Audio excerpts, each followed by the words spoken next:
bago tayo mag-umpisa mga chong, pag-like muna na tong video dahil malaking tulong na yan sa ating munting channel. Well, mukhang lumilinaw na nga talaga ang pagpunta ni Troy Rosario sa bago ng SMC Group. Ito ay matapos ang isinagawang trade ng TNT Tropang Giga kung saan nakuha nito ang big man na si Brandon Quanuelas Roser. Well, ayon pa sa latest reports, ang tanong na lang ngayon ay kung aling SMC teams ang pupuntahan ni Troy Rosario. Pero duda ng mga fans sa SMB ang landing spot ni Rosario. Pero may ibang PBA fans naman ang nagsasabi na huwag magpakampante dahil baka sa independent teams mapupunta itong si Troy Rosario.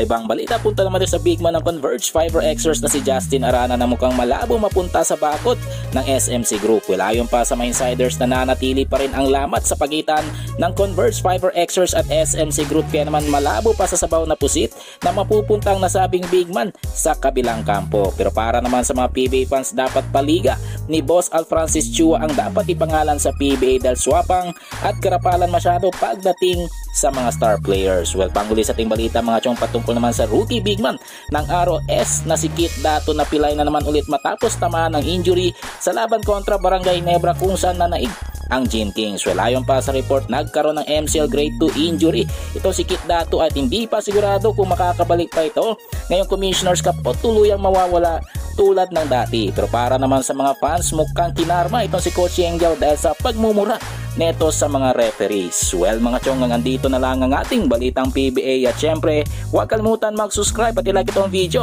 bilang pagsuporta. So this is Channel P once again. I'm out.